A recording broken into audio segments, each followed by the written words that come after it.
Fala galera, bora lá para nossa quinta videoaula. Vai ser basicamente a revisão sobre a parte de cotagem. E ela vai ser uma aula um pouco mais longa porque cotagem tem muita coisa. Mas vou tentar passar rápido pelos principais conceitos, porque a gente vai aprofundar mais no conceito de cotagem dentro de sala de aula com os desenhos que a gente vai fazer, certo?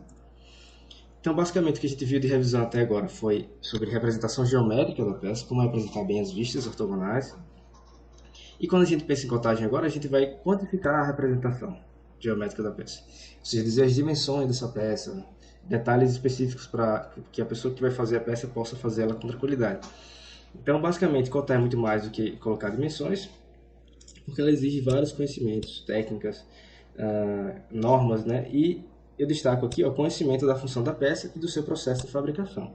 Então, aqui eu poderia parar a aula por aqui, porque basicamente a principal função da cotagem é fazer com que o cara, o técnico que vai fazer a peça, não precise estar pegando, sei lá, duas cotas e tentando fazer uma relação aritmética para poder achar a cota que ele vai usar para poder fabricar. Então você tem que facilitar a vida do cara. Por isso existe que você conheça os processos de fabricação. Uma cotagem incorreta ou ambígua leva à fabricação incorreta, que leva à perda de dinheiro. Então você pode ser demitido por causa de um desenho mal feito. E perda de material também e tempo, que é o bem mais precioso que vocês vão ter. Então prestem bem atenção nessa aula. A norma sobre cotagem é a NBR 10126, vocês podem consultar, está lá no material, no pacote de arquivos. E a definição de cotagem que ela dá é a representação gráfica do desenho, no desenho da característica do elemento através de linhas, símbolos, notas e valor numérico numa unidade de medida. Então, elementos da cotagem. Aliás, os aspectos gerais da cotagem, né? Você vai ter os elementos da cotagem, né? Que é toda a simbologia das cotas. Quanto à seleção de cotas, considerando a função da peça, seu processo de fabricação e a forma como o desenho geométrico está apresentado, né? Então, a seleção vai ser baseada nisso. Posicionamento das cotas vai ser a posição que defina rigorosamente os objetos e facilita a leitura. E, pegando agora cada um, né?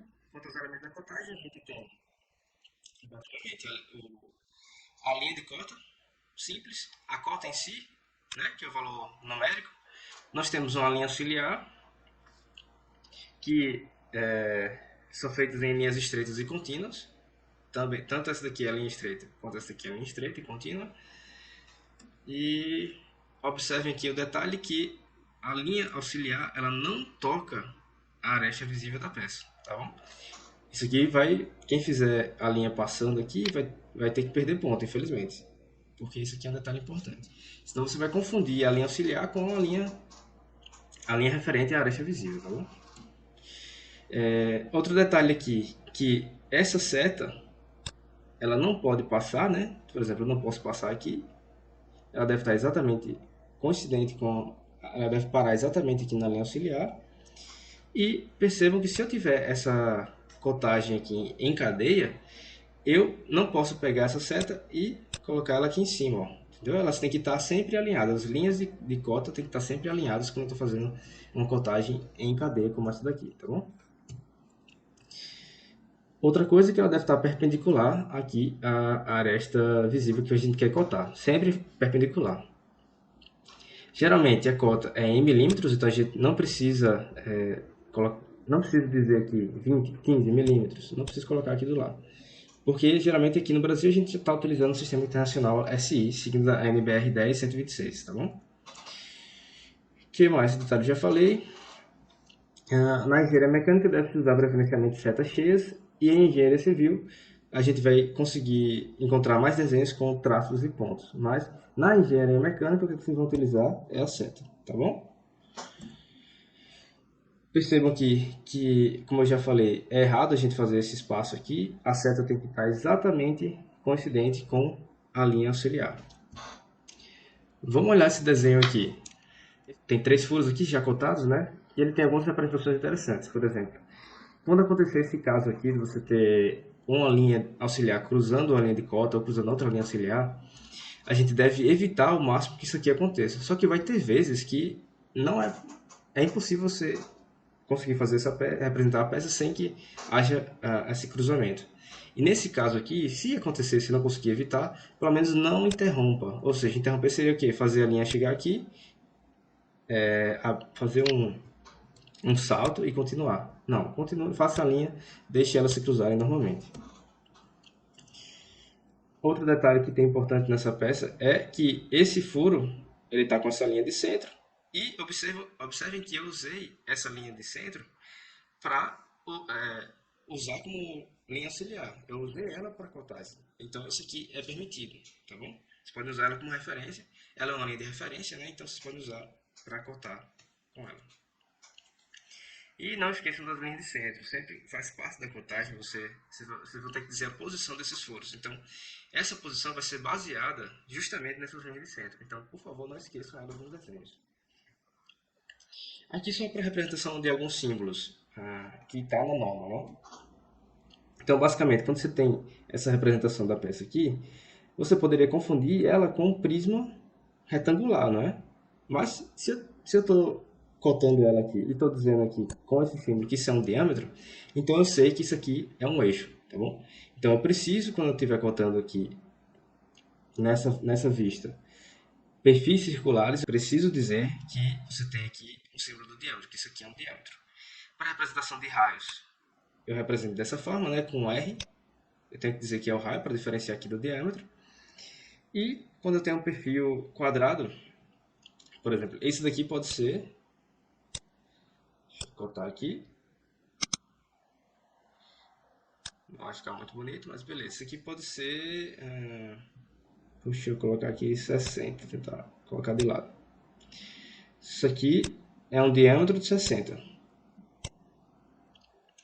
Então percebam que essa parte ela é circular, mas aqui eu tenho um perfil quadrado. Então o que eu fiz?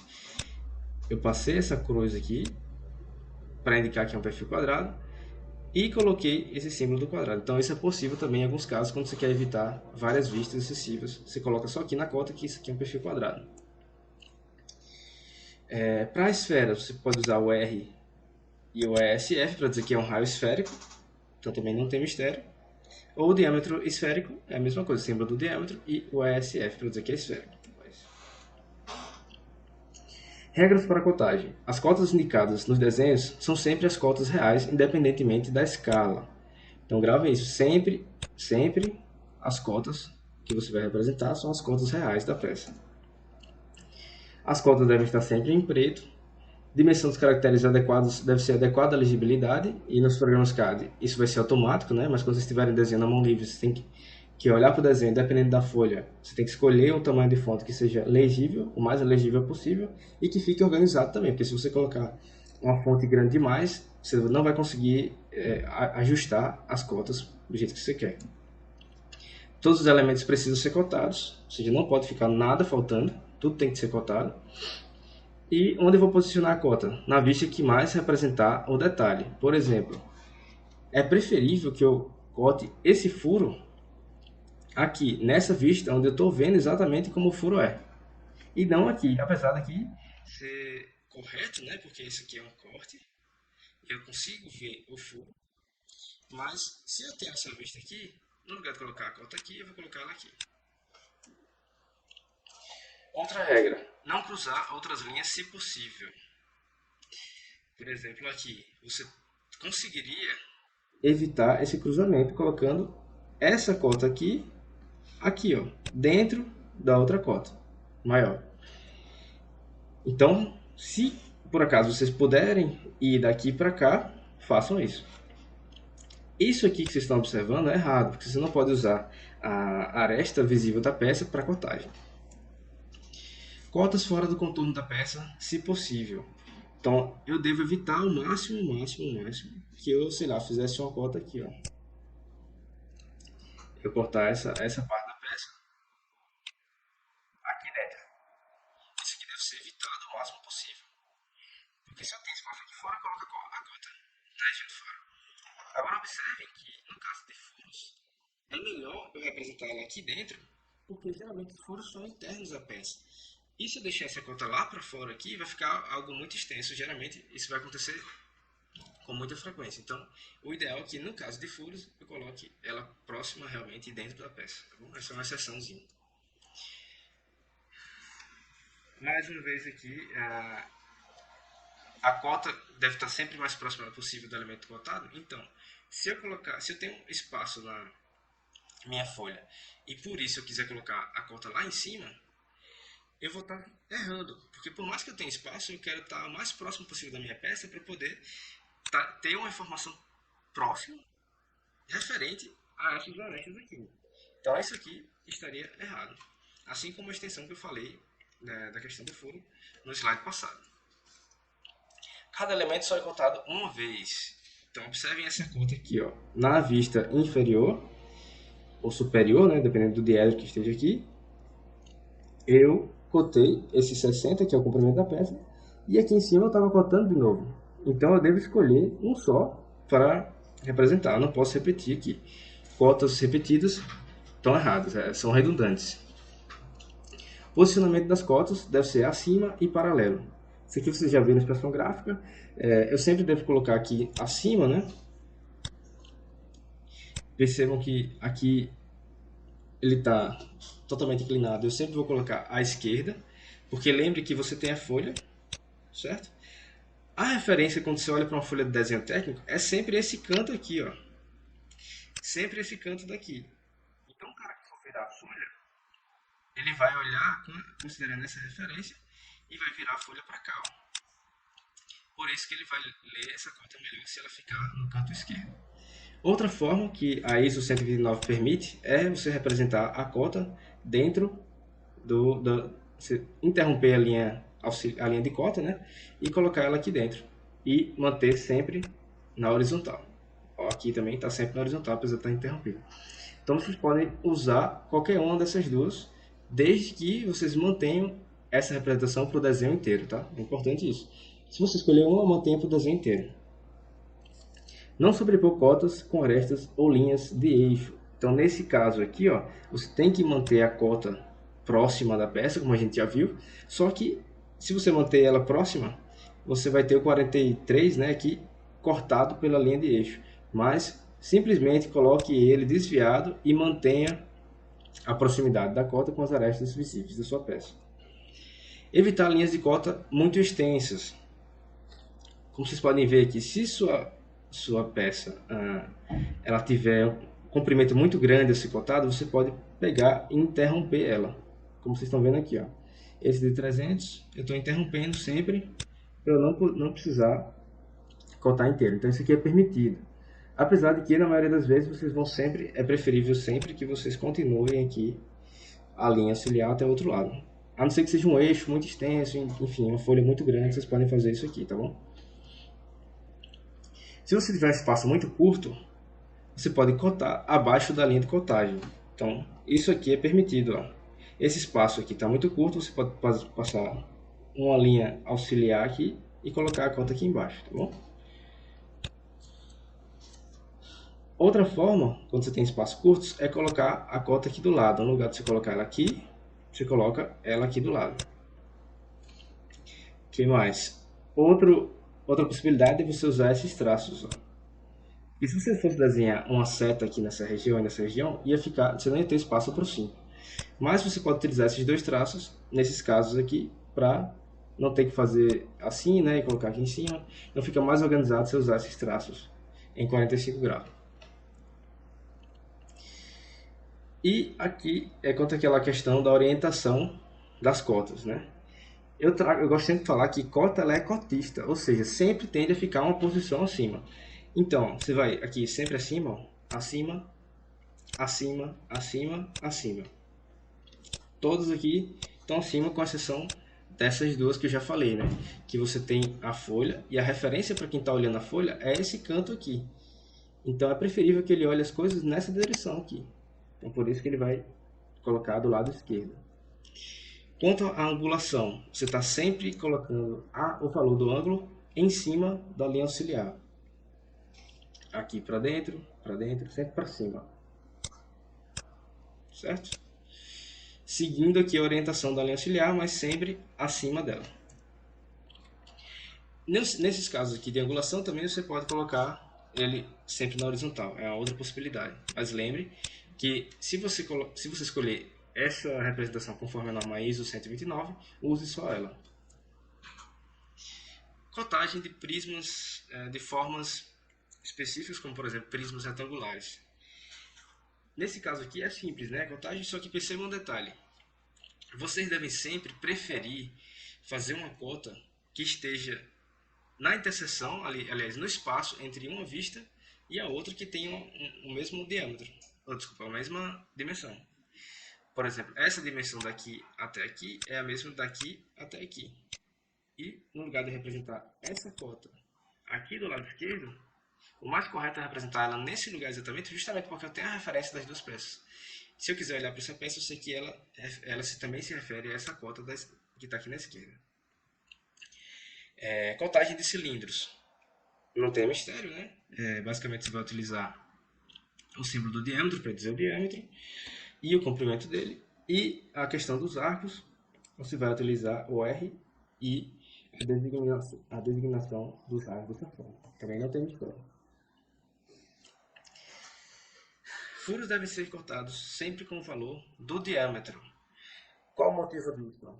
Qual o motivo de cortar eles? Justamente porque as brocas que são feitas para furar eles, elas são catalogadas por diâmetro. Se você olhar um catálogo de uma fabricante de brocas, elas vão estar sempre com referências ao seu diâmetro, tá bom? Contagem de posição. Alguns elementos da peça, como esse furo quadrado, aliás, como esse... Ele é um ressalto, né? Na verdade, quadrado aqui. A gente precisa dizer qual a posição dele na peça. Então, basicamente, a gente pode usar as arestas visíveis dele mesmo aqui para dizer qual é a profundidade dele, qual é a altura e qual o comprimento onde ele começa. Ou, no caso de furos, eu posso utilizar as próprias linhas de centro dele para dizer o posicionamento onde ele se encontra na peça. Contagem em série ou em paralelo. Isso aqui é um detalhe que a gente vai ver mais na aula prática mesmo, porque tem algumas vezes que a gente vai precisar utilizar uma contagem dessa daqui, ó, que é em série, então cada elemento ele é cotado, cada parte ele vai ser cotado, e as linhas de cota elas vão estar sempre aqui alinhadas, né? E outra forma de eu cotar é a cotagem em paralelo, onde eu vou ter aqui um elemento de referência aqui. Essa daqui vai ser minha aresta de referência. Então eu vou cotar todos os outros elementos com referência a ela. Em alguns casos, em alguns processos de fabricação, vai ser outro essa, ou em outros casos vai ser outro essa. Então vocês vão ter que imaginar como é que o cara vai fazer, quais as técnicas que ele vai fazer, se ele vai usinar, se ele vai fazer um fresamento aqui dessa peça. Então você tem que pensar se para ele vai ser melhor ter uma referência de uma face como referência, ou se os detalhes da peça mesmo podem servir de referência para ele. Um dos problemas aqui nessa contagem em série é o seguinte, porque se o cara fizer a peça e daqui para cá você tiver um erro envolvido, percebam que esse erro vai se propagar, porque ele vai usar essa nova face, esse novo detalhe como referência. Aqui você vai ter um erro 2, que é o erro 1, né? E aqui você vai ter um erro 3, se isso aqui tiver um erro envolvido, aqui vai ter um erro 3, e você está propagando o erro, né? Aqui não. Aqui você não vai estar somando erros, você vai ter sempre um erro envolvido referente a cada uma das cotas, tá bom? Tem outra forma de cotar que é como vocês estão vendo aqui. Essa forma é principalmente utilizada quando vocês não têm tanto espaço na peça. Vocês podem utilizar a cota sem as setas, né? Só com o traçado aqui. Observem que aqui, apesar do desenho não estar mostrando, mas eu preciso ter um espaço nessa região. Tem espaço nessa região, entre essa linha e essa. E isso é outra forma que eu posso utilizar, né? Aqui vocês já sabem. Contagem por coordenadas. Em alguns casos, quando eu tenho elementos repetidos aqui, como furos, né?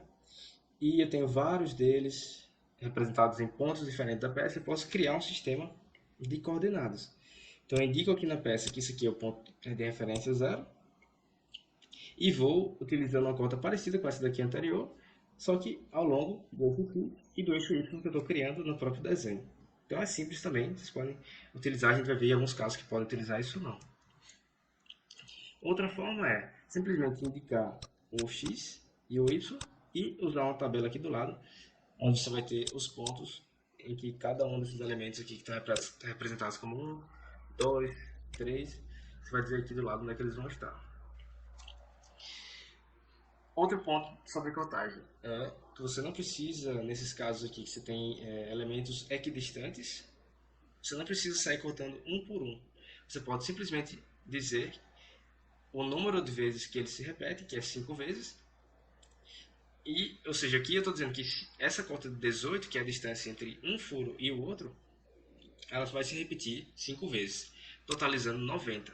Então percebam aqui, vocês podem consultar esse vídeo depois, que é o 5, o x, o 18 e entre parênteses vai estar o tamanho final, que seria 5 vezes 18, tá bom?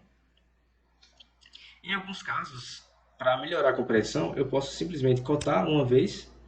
Então eu digo que a distância daqui para cá é 18 e depois eu faço a cota inteira, né, dizendo que tem 17 vezes essa cota de 18, totalizando 306. Em casos de furos que estão aqui ao longo de eles seguem uma certa circunferência, um padrão de circunferência, né, aqui nele. Então eu posso cotar esse furo, fazendo da mesma forma, dizendo que esse furo vai se repetir 4 vezes e ele vai ter o diâmetro de 15. Nesse caso aqui, que você não tem um furo, mas você tem uma entidade da peça, uma entidade geométrica aqui, que é um rasgo, que eu acredito que seja um rasgo, eu posso simplesmente cotar ele uma vez, cotar todas as suas dimensões uma vez, e dizer aqui, ó, com essa setinha, que isso vai se repetir 5 vezes. Quanto à cotagem de chanfros e furos escariados. Primeiro, a gente já viu em sala de aula o que é um chanfro, né? Basicamente, ele é um corte em bisel para parar uma aresta pontiaguda. Ele normalmente é feito a 45 graus, quando as duas superfícies formam 90 graus. Então, você tem esse caso aqui, você vai preferencialmente fazer um chanfro de 45 graus aqui. Tá bom? Aqui eu tenho um exemplo de um furo, aliás, de um chanfro. Ele vai fazer aqui um chanfro agora nessa peça. Preste atenção nesse vídeo.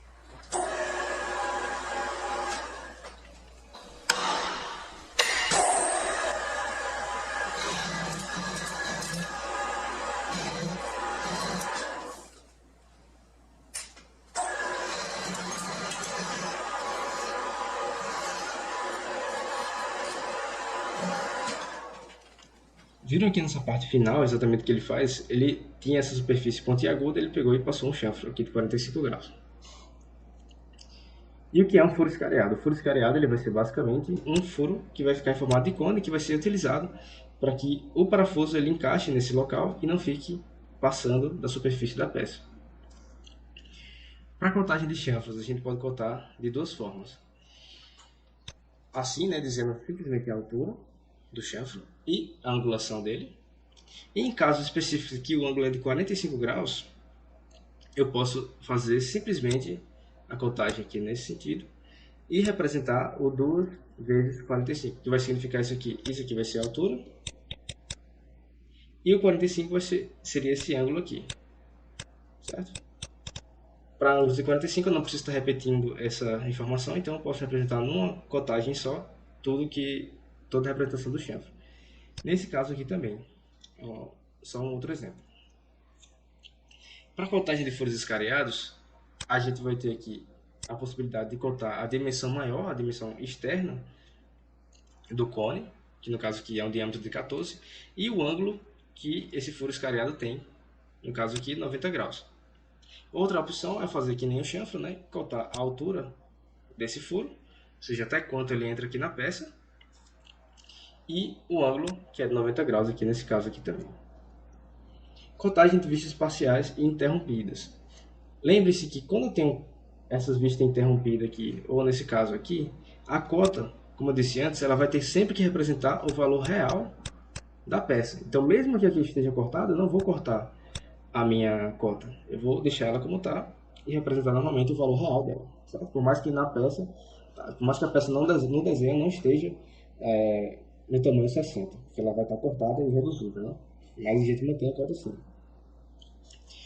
Contagem de contornos visíveis. A cota de contorno visível deve ser evitada ao máximo, eu digo até aqui proibida. Acho que é pior do que evitada. Por quê? Porque você vai ter o corte para ajudar a representar quando você tiver algum furo assim como esse daqui. Você vai ter o corte, e no corte você pode cortar, porque sua aresta vai estar visível. Então, sempre evitem cortar arestas invisíveis. Você não cota tarefa invisível, na maioria dos casos vai estar errado. Então a probabilidade de você errar uma cota dessa é de 99% praticamente.